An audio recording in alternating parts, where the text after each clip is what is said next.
Mes amis, bonjour. Souvenez-vous, vendredi dernier, en poursuivant la lecture de l'évangile de Saint Jean, Jésus multipliait les pains. Et après une nuit de prière, il rejoignait ses disciples en marchant sur les eaux. Claude nous avait invité à prier cette marche sur les eaux le samedi, plutôt que de prendre la fin de l'évangile de Marc qui célébrait l'évangéliste. Alors après ces deux événements, cette multiplication des pains et cette marche sur les eaux, qu'arrive-t-il? Que se passe-t-il? Eh bien, écoutons Saint Jean. Au chapitre 6, versets 22 à 29. Jésus avait rassasié 5000 hommes et ses disciples l'avaient vu marcher sur la mer. Le lendemain, la foule restée sur l'autre rive se rendit compte qu'il n'y avait eu là qu'une seule barque et que Jésus n'y était pas monté avec ses disciples qui étaient partis sans lui. Cependant, d'autres barques venant de Tibériade étaient arrivées près de l'endroit où l'on avait mangé le pain après que le Seigneur eut rendu grâce. Quand la foule vit que Jésus n'était pas là, ni ses disciples, les gens montèrent dans les barques et se dirigèrent vers Capharnaüm à la recherche de Jésus. L'ayant trouvé sur l'autre rive, ils lui dirent « Rabbi, quand es-tu arrivé ici ?» Jésus leur répondit « Amen, je vous le dis, vous me cherchez non pas parce que vous avez vu des signes, mais parce que vous avez mangé de ces pains et que vous avez été rassasiés.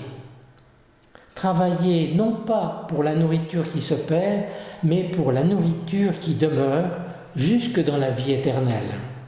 Celle que vous donnera le Fils de l'homme, lui que Dieu, le Père, a marqué de son sceau. » Alors ils lui dirent « Que devons-nous faire pour travailler aux œuvres de Dieu ?» Jésus leur répondit « L'œuvre de Dieu, c'est que vous croyez en celui qui l'a envoyé. » J'aimerais bien rebondir sur cette invitation que nous fait Jésus de travailler, c'est-à-dire au fond de mettre la main à la pâte. Qui de nous serait déçu par une telle invitation? Non, je veux dire, nous sommes des gens travailleurs, nous aimons travailler. Il suffit simplement de voir la situation dans laquelle nous sommes aujourd'hui, ou même si nous ne sommes pas, dans un problème d'économie, nous désirons pleinement travailler. Et lorsque nous écoutons les propos du pape ou des évêques, ils nous disent qu'il nous faut nous engager pour Dieu, de mettre au fond la main pleinement à la pâte. J'ai envie de dire d'ailleurs, pourquoi tous ces multiples appels? Dieu devrait savoir qu'il peut compter sur nous. Mais vous l'entendez bien, il ne s'agit pas ici de n'importe quel travail. Travailler, dit Jésus, non pas pour la nourriture qui se perd, mais pour la nourriture qui demeure jusque dans la vie éternelle. Or, il me semble que nous pouvons encore bien comprendre et suivre Jésus dans ce qu'il nous dit là. En d'autres termes, il nous demande de donner la préférence à la vie éternelle et de plutôt relativiser ce qui entretient notre vie quotidienne. Et je pense que nous pouvons encore donner notre accord, à moins que vous me contredisiez, même si cela implique pour nous quelques sacrifices. C'est alors que vient au fond une question importante. Mais quelle est cette fameuse œuvre de Dieu? Alors, je trouve que la réponse de Jésus est très déconcertante. Nous avons compris qu'il fallait travailler, et il nous est demandé de croire et de nous abandonner à quelqu'un. Le travail viendra après, ou plutôt, il n'y a pas d'autre travail que ce travail-là pour Dieu. Croire en celui qui l'a envoyé. C'est déconcertant, c'est même étrange, comme si, au fond, acceptant de s'engager à la suite de Jésus, nous n'avions pas encore dit, on pourrait dire protesté, pour utiliser le véritable terme, notre foi en lui. Nous voilà, au fond, replacés sur le chemin des commencements, des humbles débuts. Et c'est vrai, que savons-nous de Jésus? Que signifie avoir faim et soif de lui? Avons-nous déjà été rassasiés par lui pour de bon?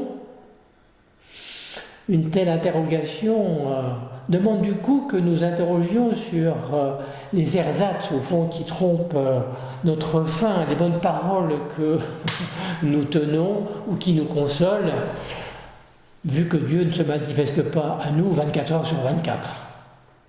C'est donc un véritable examen de conscience auquel nous sommes conduits.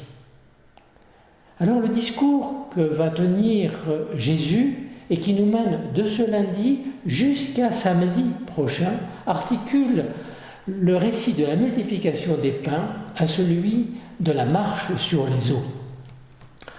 Vous vous en souvenez, lors de la multiplication des pains, la foule fait une mauvaise interprétation du pain donné par Jésus, en ne voyant que sa dimension alimentaire, sa valeur alimentaire.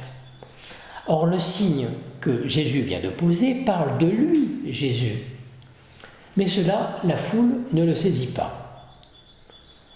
Il n'est pas, on va dire, le roi, le bienfaiteur, le prince qui procure du pain jour après jour, 7 jours sur 7.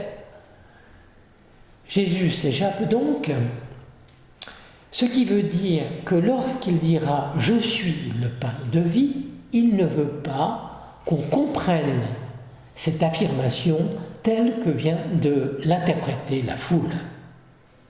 Il prend de la distance et part dans la montagne. Mais qui est-il vraiment? Qui est-il? C'est alors qu'il revient vers ses disciples en marchant sur les eaux. Cette marche, pour le coup, n'est pas perçue par les disciples comme un signe. Elle est telle que Jésus est autre, et c'est cette altérité qui leur fait peur. Ça les terrifie. La foule, en fait, ne sait pas tout cela, ce qui vient de se passer la nuit et cette marche sur les eaux. Il y a donc un manque pour elle. Elle voit naturellement que Jésus est passé de l'autre côté de la rive. Elle se précipite vers lui, mais là aussi c'est un nouvel écart qui va se produire. Car pendant la multiplication des pains, Jésus était tout proche d'eux. Il pouvait, le toucher. Mais là, Jésus se met à distance et les enseigne. Et c'est parce qu'au fond, il y a cet écart. C'est parce qu'il y a ce manque, puisque la foule ne sait pas trop ce qui s'est passé durant la nuit et cette marche sur les eaux, que Jésus va pouvoir dire à la foule, mais aussi aux disciples, et nous également, nous avons besoin de nous placer dans la foule, que nous ne savons pas ce que nous cherchons vraiment. Voilà donc le cadre qui nous est donné et qui nous place du côté de la foule. C'est pourquoi Jésus nous pose à nouveau véritablement ces questions. Que savons-nous de lui? Que savons-nous? Que savez-vous de moi? Dit Jésus. Si c'est pour réciter le catéchisme, je vous dis tout de suite que ça ne suffit pas. Avons-nous vraiment eu faim et soif de lui? Et avec quoi ou avec qui trompons-nous notre faim et notre soif de transcendance? Alors, prenons le temps de reprendre le récit de la multiplication des pains, de nous mettre au milieu de la foule, peut-être même de toucher Jésus en disant « Il est là, à tout près, il est là pour moi ». Et puis de s'apercevoir que Jésus est parti de l'autre côté et que enfin il va pouvoir m'enseigner, car le plus important pour nous est de pouvoir le recevoir. Le recevoir et le recevant pour qu'il reste en nous.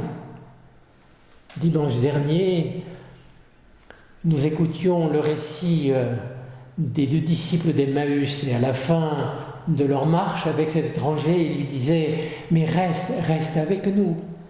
Eh bien, c'est notre prière de ce jour. Reste, Seigneur. Reste avec nous, toi qui es le convive d'Emmaüs pour nous encore aujourd'hui. Je vous chante cet hymne. Reste avec nous, Seigneur Jésus, toi le convive d'Emmaüs, au long des veilles de la nuit. ressuscité, tu nous conduis. Prenant le pain, tu l'as rompu, alors nos yeux t'ont reconnu. Flambée furtive où notre cœur a pressenti le vrai bonheur. Le temps est court, nos jours s'en vont, mais tu prépares ta maison. Tu donnes un sens à nos désirs, à nos labeurs un avenir.